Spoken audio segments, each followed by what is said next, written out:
오늘부터 세 번에 걸쳐서 신앙과 일이라는 주제로 말씀을 나누려고 합니다. 여러분, 여기서 일이라는 것은 직업, 직장에서만의 일은 아닙니다. 우리가 세상 속에 살아가면서 하는 모든 일, 집안일도 포함하는 거예요. 가정일도 포함하는 겁니다. 이번에 신앙과 일이라는 주제로 이렇게 말씀을 나누려는 이유는요, 우리의 대부분의 시간은 세상 속에서 일을 하면서 보내기 때문에 그렇습니다. 우리가 일주일에 교회 오는 게 그렇게 많지 않잖아요. 그리고 우리가 말씀을 읽고 기도도 한다 하지만 일주일에 그러한 물리적인 시간으로 본다면 사실은 그렇게 많지가 않습니다. 따라서 우리는 대부분의 시간을 세상 속에서 여러 가지 일을 하면서 보냅니다. 그런데 과연 우리는 일을 하면서 그 일이 하나님과 도대체 무슨 관계가 있을까요? 제가 청년 사역했을 때 한 청년이 저한테 와서 이러한 질문을 했습니다. 목사님, 제가 자동차 회사에서 이 램프를 만드는 연구소, 그쪽에서 일을 하고 있는데 하루 종일 일주일 내내 연구소에 들어가서 그 램프를 만든다는 거예요. 연구한다는 거예요. 그런데 과연 도대체 내가 이 자동차 램프 만드는 게 하나님과 무슨 관계가 있는지 모르겠다고, 신앙이 좋은 친구인데 이게 하나님과 무슨 관계가 있는지 모르겠다고 이렇게 얘기를 하더라고요. 대부분의 성도님들은 세상의 일과 하나님의 일을 구분 짓습니다. 그래서 어떤 집사님이 저한테 이렇게 얘기합니다. 목사님, 죄송합니다. 요즘 제가 너무 바빠서 교회 일을 못합니다. 나중에 시간 조금 나면 그때 하나님의 일을 하겠습니다. 제가 세상에서 일하면서 늘 하나님께 죄송하고 있습니다. 여러분, 세상에서 열심히 일하는 것이 하나님께 죄송할 일일까요? 20세기 유명한 추리소설 작가이자 저명한 기독교 사상가인 도로시 세이어즈가 기독교 교리를 다시 생각한다, 도로시 세이어즈가 현대 교회에 보내는 편지라는 책에서 이제 말을 하는데, 사실은 이분이 이 책을 쓴 건 아니에요. 이분이 여러 강연을 하고 여러 글을 썼는데 그 글을 모아서 책으로 낸 겁니다. 이 책에서 이 도로시 세이어즈는 교회가 세속적인 일에 관심을 갖지 않은 것을 비판하였습니다. 제가 책의 한 부분을 읽어드릴게요. 현실에 대한 교회의 영향력 중에서 가장 많이 상실된 영역은 다름 아닌 세속적 직업에 대한 이해와 존중이다. 그러니까 교회 안에서 하나님 말씀이 선포되고 또 교회 안에서 이야기를 하는데 세속적 직업, 세상에서 어떠한 직업을 갖고 그 직업에 대한 이야기를 하는 부분이 거의 없다. 실제로 이제 그런 목사님들이 있어요. 여러분, 주식하지 마십시오. 주식은 투기입니다. 그러면 주식 관련된 투자 회사 다니는 성도들은 어떡하라는 얘기예요. 다 직장 그만둬야 됩니까? 그러니까 너무 이렇게 편협적으로 세상을 바라보면서 이야기를 한다는 것이죠. 교회는 일과 신앙이 별개의 부분이 되도록 방치했으며, 그러니까 하나님의 일과 세상의 일을 구분졌다는 거예요. 이분법적으로 방치한 거예요. 그 결과 세상의 세속적 직업, 그러니까 세상에서 있는 모든 직업들이 있지 않습니까? 이 직업들이 이기적이고 파괴적인 수단으로 완전히 변질되겠다라는 거예요. 왜냐하면 성도님들이 내가 각자의 그 세상에서 어떤 직업을 가진다면 하나님과의 관계 속에서 그 일을 해야 되는데, 마치 세상의 일과 교회 일을 구분하다 보니까 성도들이 세상에서 하나님과 관계없이 일하다 보니까 오히려 그 세속적인 직업이 파괴되었고 이기적으로 변질됐다라는 겁니다. 그래서 세상의 지적 근로자, 그러니까 지성인들이죠. 세상의 지성인들이 상당수가 반기독교적이거나 기독교에 관심을 잃어버린 상황에 처했다. 왜냐하면 더 이상 기독교가 세상에서 뭔가 응답이 없는 거잖아요. 내가 지금 세상에서 이렇게 살아가는데 거기에 대해서 아무런 얘기를 해주지 않으니까 더 이상의 기독교가 필요 없게 된 거죠. 교회를 다니는 이유가 없는 거예요.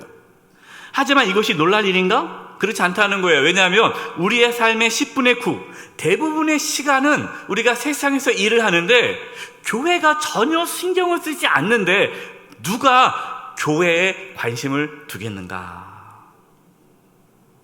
여러분, 강단에서 우리 성도님들이 일주일 동안 치열하게 세상에 살아가는데 뭐 직장뿐만 아니라 가정에서 열심히 일을 하는데 그 일에 대해서 어떤 말씀을 합니까? 잘 안 하잖아요.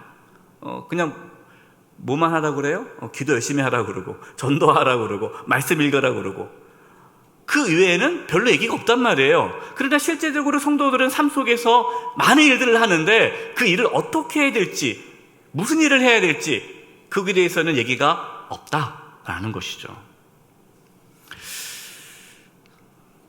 그러고 보니까 성도들은 세상에서 어떻게 살아갑니까? 각자 알아서 살아가는 거예요. 이게 맞나? 이렇게 사는 게 맞나? 에이, 뭐 모르겠다. 기도만 하면 되지. 그러니까 기독교라는 것이 상당히 뭐 기도, 말씀 이런 것만 이야기 나누고 세상에서의 일에 대한 이야기를 나누지 않다 보니까 그 세상에서 많은 일을 하는데 그 일이 하나님과 관계가 없이 일하게 된다라는 거예요. 저는 목회를 하면서 이 부분에 대해서 고민이 참 많았습니다. 그러면서 이제 이번에 신앙과 일이라는 주제로 말씀을 나누게 되었어요. 오늘 말씀의 제목이요, 일은 축복인가요? 저주인가요? 라는 제목이에요. 여러분 생각이 어떻습니까? 여러분 세상에서 일을 하는데 그 일이 축복입니까? 저주입니까? 일을 하고 싶으신 분들, 취업하고 싶으신 분들에게는 일이 축복이겠죠. 그런데 막 직장에서 이제 그만두고 싶고 일이 너무 힘들고 괴로운 사람은 그 일이 저주일 것입니다. 자, 그렇다면 성경에서 하나님 말씀에서는 일은 무엇이라고 말을 할까요? 축복이라고 말씀하실까요? 저주라고 말씀하실까요? 오늘 함께 나눌 말씀, 창세기의 말씀을 통해서 우리는 이 사실을 좀 보고자 하는데요. 여러분, 하나님은 어떤 분이십니까? 하나님은 세상을 창조하신 분이세요. 근데 하나님 세상을 창조하실 때 무엇을 했다라고 말씀하죠? 창세기 2장 2절입니다. 우리 같이 한번 읽어보겠습니다. 시작. 하나님이 그가 하시던 일을 마치시니 모든 일을 그치고 하나님께서 일을 하셨다는 거예요. 하나님은 일하십니다. 지금도 하나님은 일을 하세요. 사람을 하나님의 형상으로 창조하셨죠. 그러면 사람이 하나님의 형상으로 창조되었다라는 것은 사람은 어떤 모습으로 창조된 거예요? 일하도록 창조된 거죠. 사람은 일하도록 창조되었기 때문에 사람은 일할 때 행복한 거예요. 하나님께 사람을 만드시고 어떻게 하셨습니까? 창세기 2장 15절입니다. 이 말씀이 참 중요한 말씀이에요. 이 말씀은 창세기 2장 15절 말씀을 같이 한번 읽어보겠습니다. 시작. 여호와 하나님이 그 사람을 이끌어 에덴 동산에 두어 그것을 경작하며 지키게 하시고. 아멘. 하나님께서 사람을 창조하셨습니다. 그리고 에덴 동산을 만드셨어요. 그 에덴 동산에 사람을 끌어다가 거기서 그 에덴 동산에서 경작하게 하고 에덴 동산을 지키게 했습니다. 여러분 생각해 보세요. 가끔 이제 뭐 어느 섬, 노예섬 같은 데 잡아다가 이렇게 소금 하고 막 그것처럼 느껴집니까? 하나님께서 사람을 만들어 가지고 노예처럼 부리기 위해서 에덴 동산을 만들고 거기 가서 너 가서 일해. 그럼 중노동하고 막 괴롭게 막 그렇게 아담과 하와가 일했을까요? 그렇지가 않다는 거죠. 이 경작하다, 에덴 동산에서 하나님께서 그것을 경작하게 했다는데 이 경작하다는 단어가요, 히브리 말로 아바드입니다. 아바드. 우리 청년부 공동체 찬양팀 이름이 아바드인데요. 이 아바드라는 단어가 경작하다인데 또 다른 단어의 의미로는요, 봉사하다, 예배하다라는 뜻이 있어요. 그러니까 하나님은 사람을 창조하셨고 사람이 세상에서 봉사하며 하나님께 예배하게 하셨다라는 건데, 놀랍게도 땅을 경작하는 것이 단순한 육체의 노동이 아니라 하나님께 예배하는 행위다라는 겁니다. 이렇게 본다면 일은 하나님께서 주시는 축복이죠. 도르치 세이어즈가 또 이런 말을 해요. 일을 보는 기독교적인 관점은 무엇인가? 그러니까 우리 그리스도인들은 일을 할 때에 어떠한 관점으로 일을 보아야 되는 것인가? 무엇보다도 살기 위해 일해야 하는 것이 아니라 일하기 위해 살아야 한다는 것이다. 그러니까 살기 위해 내가 일하고 싶지 않은데 먹고 살아야 되니까 어쩔 수 없이 일하지, 이렇게 하면 안 되고요. 일하기 위해서 내가 산다라는 생각을 가져야 된다는 얘기예요. 그러면서 일하는 이의 능력, 그러니까 일을 한다면 내가 그 분야에서 그 일을 하는데 거기서 최대로 일을 열심히 해내는 것, 곧 자신을 하나님께 드리는 수단이며, 여러분이 직장에서 열심히 일하고 여러분이 할 수 있는 그 역량 최대치를 끌어올리는 것이, 그것이 하나님께 드리는 수단이다. 이게 하나님께 예배가 된다라는 거예요. 반드시 그리 되어야 한다 하는 거죠. 여러분, 참 놀랍지 않습니까? 우리가 세상에서 일하는 것이요, 하나님과 관계가 없는 일이 아니다라는 거예요.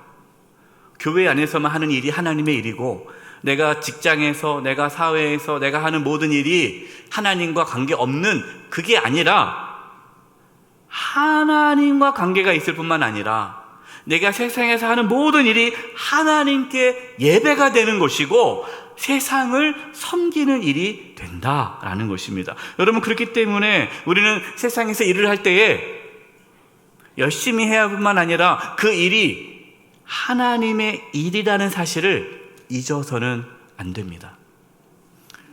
집에 설거지할 때, 청소할 때, 아이를 양육할 때에, 또 직장에서 일을 할 때에, 내가 잠깐 아르바이트를 하더라도 내가 밖에서 하는, 세상에서 하는 모든 일들이 하나님의 일이라는 사실을 잊어서는 안 돼요. 하나님께서는 우리에게 세상 속에서 일을 하라고 명령하셨습니다. 창세기 1장 28절입니다. 하나님이 그들에게 복을 주시며 하나님이 그들에게 이르시되 생육하고 번성하여 땅에 충만하라. 땅을 정복하라. 바다의 물고기와 하늘의 새와 땅에 움직이는 모든 생물을 다스리라 하시니라. 아멘. 하나님께서요, 사람에게 복을 주셨다는 겁니다. 복. 그 복이 뭡니까? 땅을 정복하고 모든 생물을 다스리라는 거예요.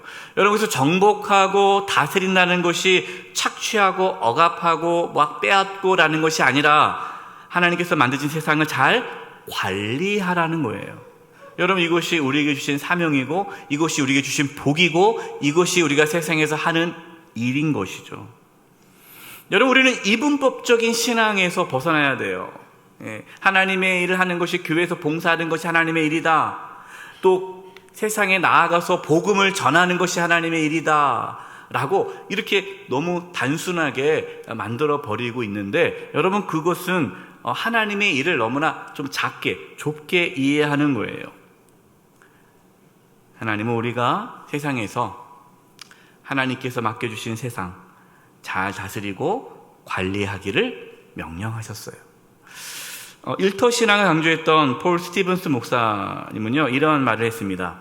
일은 하나님의 형상으로 창조된 우리를 위한 위대한 선물이다.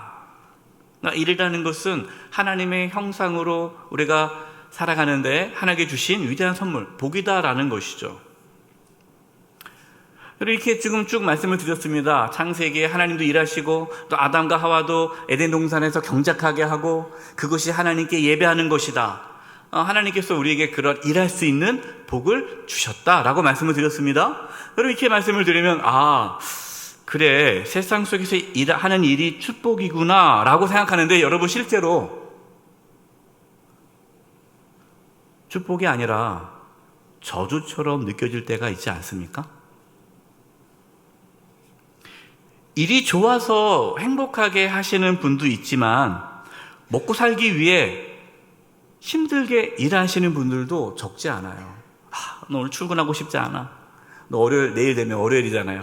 출근 안 하고 싶어. 근데 안 할 수 없어요. 출근 안 하면 잘리면 굶어 죽죠. 그러니까 내가 먹고 살기 위해서 일해야 돼. 하기 싫어 죽겠는데. 이렇게 해서 또 나가는 직장인들이 적지 않다는 거예요. 직장 다니시는 분들 중에 늘 뭘 품고 다닙니까? 사표, 사직서를 품고 다니잖아요. 맨날 뺐다 넣었다. 빼려다가 자식 생각하고 집어넣고. 이게 축복이 아니죠. 하루하루가 지옥 같죠. 엄청 스트레스를 받으면서 일을 하는 분들이 적지 않아요. 어떻게 그게 축복입니까? 저주처럼 느껴진다는 거예요. 그래서 요즘 젊은 사람들이 어떻습니까? 젊은 사람들의 꿈이 뭐예요? 열심히 돈 모아가지고 빨리 은퇴하는 거. 파이어족. 파이어족 알아보니까요, 이 40대 때 은퇴가 목표더라고요. 왜 그래요? 일이 저주처럼 느껴지기 때문에 그러는 거예요. 아니, 일은 하나님의 축복이라고 했는데 왜 실제로 일이 저주처럼 느껴질까요? 그 이유는 죄로 인하여 일이 저주로 바뀌었기 때문에 그렇습니다. 여러분, 아담과 하와가 에덴 동산에서 일을 하면서 행복하게 살았죠. 그런데 사탄의 유혹에 빠져서 하나님께서 먹지 말라는 동산 중앙에 있는 선악을 알게 한 나무의 과실을 먹었습니다. 하나님께 불순종했죠. 그것으로 인해서 죄가 들어왔어요. 그 죄는 모든 것을 파괴하였습니다. 창세기 3장 17절이에요. 아담에게 이르시되 내가 내 아내의 말을 듣고 내가 내게 먹지 말라 한 나무의 열매를 먹었은즉, 불순종한 거죠. 죄가 들어왔습니다. 땅은 너로 말미암아 저주를 받고 너는 내 평생에 수고하여야 그 소산을 먹으리라. 그런데 그 소산이 뭐예요? 그 다음 읽진 않았지만 가시덤불과 엉겅퀴라라고 말씀하고 있어요. 죄는요, 하나님의 축복인 일을 저주로 만들어버렸어요. 그래서 일이 하나님께 드리는 예배가 아니라 먹고 살기 위해 어쩔 수 없이 하는 고통이 되어버린 거예요. 여러분, 우리가 단순히 돈을 벌기 위해, 먹고 살기 위해 일을 한다면 여러분, 그 일은 저주가 되어버린 거예요. 여러분, 저주가 되어버린 일은요, 우리에게 고통과 피로를 갖다 줍니다. 좌절과 분노를 갖다 줍니다. 일을 하면서 행복하지 않아요. 일을 하면서 다른 사람과 비교합니다. 동창 모임에 가면 누구는 뭐 어떤 일을 한다고 그러고 누구는 어떤 일을 한다고 그러고 물어보죠. 야, 너 요즘에 무슨 일 하냐? 그냥 일해. 말은 안 해요. 비교되니까. 다른 사람과 일을 비교하면서 자기의 가치를 만드는 거죠. 열등감에 사로잡히는 거예요. 일이 기쁘지가 않은 거예요. 높은 일이 있고 낮은 일이 있는 거예요. 가치 있는 일이 있고 무가치한 일이 있는 거예요. 이렇게 여러분, 죄는 일을 저주로 만들어버렸어요. 직장 안에서요, 시기와 질투를 하면서 서로 끌어내리고 모함하고 경쟁하며 일을 합니다. 이것이 죄의 결과예요. 여러분, 우리가 회복해야 할 것은요, 세상에서 하는 일이 저주가 아니라 다시 하나님의 축복이 되도록 우리는 힘써야 합니다. 어떻게 하면 일이 저주가 아니라 축복이 될 수 있을까요? 죄로 인하여 깨어진 하나님의 형상이 복음으로 회복될 때에 다시 일이 축복이 되는 거예요. 여러분, 우리가 그동안 복음에 대한 말씀 많이 듣지 않았습니까? 복음은 하나님 관계를 회복시켜주죠. 하나님과의 깨어진 관계를 회복해 줍니다. 그것으로 인해서 우리의 영혼이 구원을 받아요. 여러분, 복음은요, 단지 우리의 영혼만 구원할 뿐만 아니라 우리의 삶 전체를 회복시켜 줍니다. 복음은 우리가 세상 속에서 하는 그 일이 다시 축복이 되게 합니다. 이게 복음의 능력이에요. 똑같이 세상에서 일을 하여도요, 예수님을 믿어 하나님의 자녀가 되면 똑같이 세상 일을 해도 그 전과 다르게 일을 한다는 거예요. 제가 예전에도 말씀을 드린 적이 있어요. 제가 오래전에 청년 사역을 했을 때에 한 청년이 교회로 왔습니다. 세가족으로 왔습니다. 근데 지금까지 한 번도 교회를 다녀본 적이 없는데 스스로 교회를 나왔어요. 궁금하잖아요. 그래서 제가 어떻게 교회에 오게 되었습니까? 라고 물어봤습니다. 그러자 그 청년이 자기가 직장을 다니는데 그 직장 동료의 모습을 보면서 많은 감동을 받았다는 거예요. 그 직장 동료는 한 번도 불평과 불만을 갖지 않았다는 겁니다. 항상 웃었다는 거예요. 항상 기쁨이 충만했다는 거예요. 늘 감사했다는 거예요. 회사 일을 즐겁게 한다는 거예요. 다른 직원들은 불평하고 원망하고 이렇게 월급이 작네, 내가 일을 왜 하네, 막 불평불만이 많지만 그 직원은 항상 기쁘게 회사 일을 한다는 겁니다. 자기가 그것을 보고 감동을 받았대요. 그런데 어느 날 그 회사 직원이 교회를 다니는 걸 알게 되었고 그 교회가 어느 교회인지를 알게 돼서 도대체 저 직원이 다니는 교회가 어떤 교회인가 궁금해서 나왔다는 거예요. 여러분, 이게 복음이죠. 이게 복음의 능력이에요.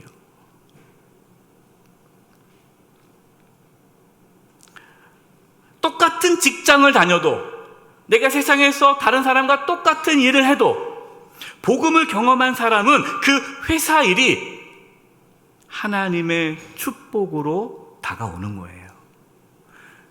이 은혜가 있기를 바랍니다. 복음을 경험하지 못하면요, 집안일 할 때 아유 내가 지겨워 죽겠어, 내가 언제까지 이렇게 밥해야 돼, 집안일 하면서 내가 진짜 결혼할 때는 손에 물 한 방울 묻히지 않다고 한다고 했는데 내가 이렇게 평생 고생하면 나를 살게 하다니, 막 원망하고 불평하면서 집안일을 해야 하는데 복음을 경험하면 집안일이 감사하고 기쁘고 내가 가족을 위해 이 일을 할 수 있다는 것이 너무나 행복하다는 거예요. 여러분, 하나님께서는요, 우리가 하는 일이 저주가 아니라 축복이 되도록 하기 위해 하나님께서 우리에게 중요한 것을 말씀하셨습니다. 그것이 창세기 2장 3절이에요. 하나님이 그 일곱째 날을 복되게 하사 거룩하게 하셨으니 이는 하나님이 그 창조하시며 만드시던 모든 일을 마치시고 그날에 안식하셨음이니라. 여러분, 하나님께서 왜 안식일을 우리 보고 지키라고 하실까요? 왜 안식하라고 하실까요? 왜 하나님은 일을 하시고 쉬셨을까요? 피곤해서 그랬을까요? 아니죠. 여러분, 이 안식일은요, 세상에서 하는 일이 축복이 되도록 만들어줍니다. 목사님, 우리는 물론 안식일을 지키지 않죠. 우리는 지금 주일을 지켜요. 우리에게는 주일이 안식 개념이죠. 우리가 주일 성수를 하는데 이 주일 성수가 어떻게 한 주간의 세상의 일을 저주가 아니라 축복이 되게 만들어줍니까? 궁금하잖아요. 이 부분에 대해서 팀 켈러 목사님이 팀 켈러의 일과 영성이라는 책에서 아주 잘 이야기를 했습니다. 저는 여러분에게 이 책을 꼭 추천합니다. 여러분들이 책을 읽고 싶다, 목사님 책 추천해 주세요 라고 한다면 제가 이 책을 추천하고 싶은데요, 아주 잘 쓰여졌어요. 팀 켈러의 일과 영성이라는 책이고, 제가 이 책을 통해서 많은 걸 배웠고 또 이번 시리즈 설교의 컨셉을 잡는 데 큰 도움이 된 책입니다.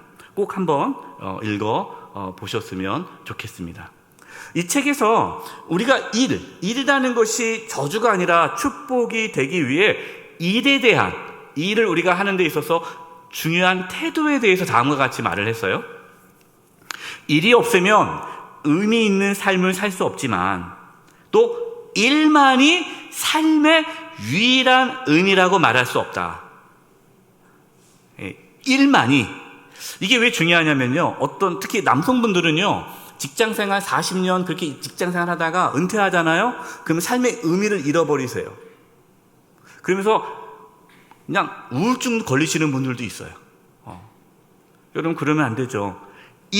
우리가 세상에서 하는 일, 직장생활에서 하는 일, 그 일만이 삶의 유일한 의미라고 말할 수는 없어요. 그 때문에 중요한 말이 나옵니다. 일을 삶의 목적으로 삼는다면, 삶의 목적이 일이에요. 그런 사람은 어떤 사람입니까? 일 중독자죠. 어떤 분들은요, 일을 너무 좋아해서요, 일을 안 하면 자기는 못 견딘다고 해요. 그래서 돈 버는 게 목적이 아니라 일 자체가 목적인 분들이 있어요. 이분들은 끊임없이 일을 합니다. 어떻게 보면 되게 성실해 보이죠. 좋아 보이죠. 하지만 여러분, 일을 삶의 목적으로 삶으면 그 일이 우상이 돼버려요. 그 일은요, 저주가 돼버립니다. 그 다음에 놀라운 얘기 나오죠. 설령 교회 사역일지라도, 교회 사역도 그 하나님의 일이, 그 사역이 목적이 돼버리면 우상이 됩니다. 그래서 목회자들도요, 이 위험에 빠질 수 있어요. 목회자들 중에 일 중독자들이 많거든요. 목회 일을 열심히 하는데 좋죠. 그런데 그 일, 하나님 일을 한다는데 그 일이 우선이 되고 목적이 되면요, 그 일은 심지어 하나님의 일도 우상이 될 수 있다. 하나님과 대적하는 우상을 만들어내는 셈이다. 삶의 으뜸가는 태도는 주님과의 관계다. 이게 중요한 거죠. 우리가 일의 목적이 아니라 하나님과의 관계가 목적이 되어야 된다는 거예요. 일은 수단이죠. 과정이죠. 목적은 하나님과의 관계. 우리가 하나님과의 관계를 우리의 삶의 목적으로 둔다면, 그렇게 된다면 다른 모든 요소들, 일과 우정, 가족, 여가, 행복, 모든 비롯한 모든 요소들을 값지게 여긴다는 거예요. 그리고 중독과 왜곡에 이르지 않도록 막아주는 예방약이다. 네. 일이라는 것이 저주로 만들지 않고 왜곡되지 않고 축복으로 만들어준다는 거예요. 그러니까 일이 저주가 아니라 축복이 되려면 여러분, 일이 목적이 되어서는 안 됩니다. 하나님과의 관계를 우선시해야 돼요. 그래서 하나님께서는 안식일을 지키라고 한 겁니다. 안식일이 없으면요, 계속 일만 하잖아요. 일만 하다 보면은 일이 목적이 돼버려요. 하나님 관계를 놓쳐버리는 거예요. 여러분, 우리가 일주일 동안 열심히 일하다가 주일에 이렇게 와서 예배드립니다. 우리는 이 주일 예배를 통해서 하나님과의 관계를 다시 회복하는 거예요. 그러면서 하나님과 관계를 회복해서 한 주간 동안 또 세상에서 일을 할 때 그 일이 하나님과 관계되게 일을 하면서 일을 할 때 그 일이 축복이 되는 거예요. 오늘 예배는 예배대로, 또 일주일의 삶은 일주일의 삶대로 분리해서 이렇게 여러분 일주일 동안 살아버린다면 그 일은 축복이 아니라 저주가 되는 것입니다. 그래서 일과 안식이 중요해요. 여러분, 열심히 일을 해야 되지만 또 안식을 통해, 이 주의 성수를 통해 우리는 하나님 관계를 회복하고 나아가야 됩니다. 그럴 때에 일이 우상이 되지 않고 일이 하나님께서 기뻐하시는 창조의 활동이 되는 거예요.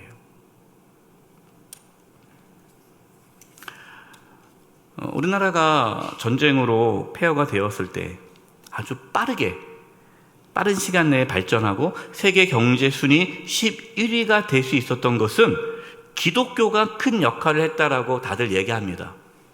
어떻게 기독교가 그렇게 한국 사회의 근대화를 금방 일으키는가? 그 이유가 뭐냐면요, 독일의 사회학자인 막스 베버가 프로테스탄트의 윤리와 자본주의 정신이라는 책에서 이런 얘기를 해요. 이 프로테스탄트라는 것은 개신교를 말하는 거죠. 이 개신교의 윤리와 자본주의 정신이라는 책에서 이런 얘기합니다. 진정한 신앙인은 수동원을 통해 하나님께 나아가는 것이 아니라 세상에서 열심히 일함으로써 자기 자신의 신앙을 증명해야 한다. 그러니까 기독교인들이 열심히 사는 거예요. 예. 여러분, 우리나라가 이렇게 발전하게 있었던 것은요, 교회의 부흥이죠. 많은 그리스도인들이 각자의 영역에서 열심히 일을 하다 보니까 이렇게 사회가 발전할 수 있었다라는 겁니다. 요한복음 5장 17절, 예수님께서 이렇게 말씀하셨어요. 예수께서 그들에게 이르시되 내 아버지께서 이제까지 일하시니 나도 일한다 하시매. 여러분, 예수님 이 땅에 사시는 동안요, 열심히 일하셨습니다. 공생애 시작하기 전, 그러니까 십자가 지시기 3년 동안 공생애를 하시잖아요. 그 전에는요, 장남으로서 가족을 부양하기 위해서 목수로서 열심히 일하셨어요. 예수님께서 이렇게 나는 하나님의 아들이니까 나는 공생애를 앞으로 해야 되니까 30살 될 때까지 나 일 시키지 마. 나는 좀 쉴게. 이렇게 하지 않았다는 거예요. 예수님은 공생애 하기 전까지 목수로서, 가장으로서, 아버님이 일찍 돌아가신 것 같아요. 요셉이 일찍 돌아가신 것 같아요. 그러니까 가장으로서 그 가족들을 다 예수님이 먹여 살렸어요. 성실하신 분이에요. 사도 바울이 초대교회 성도들에게 이런 얘기를 합니다. 교회 공동체 안에서 일을 하지 않고 문제만 일으키는 분들이 있어요. 그러니까 사도 바울이 뭐라고 말을 하냐면 일하지 않은 자는 먹지도 말라라고 말을 합니다. 일을 안 해요. 일할 수 있음에도 불구하고 일을 안 하고 교회에서 어떻게 도와주겠지 하고 그냥 도와달라기만 하는 거예요. 일을 안 하는 거예요. 여러분들 이 말씀을 듣고 또 우리 은퇴하신 어르신들 또 아르바이트 구하지 마세요. 이제 집에 놀지 말고 일하셔야 되면 그 뜻이 아닙니다. 젊은 사람들이 일할 수 있는데도 불구하고 일할 수 있는 나이인데도 불구하고 일하지 않고 주변 사람들을 힘들게 하는 사람들이 적지 않다라는 거예요. 교회 안에서도 그러지 말아라. 예. 여러분, 우리는 하나님의 형상으로 창조되었습니다. 우리는 세상에서 일을 하면서 하나님께 예배하며 세상을 섬기는 거예요. 여러분, 한 주간 동안 세상에서 하시는 모든 일이 저주가 아니라 하나님의 축복임을 깨닫고 기쁨과 행복이 넘치시기를 간절히 축원드립니다. 이제 우리 합심해서 기도하겠습니다.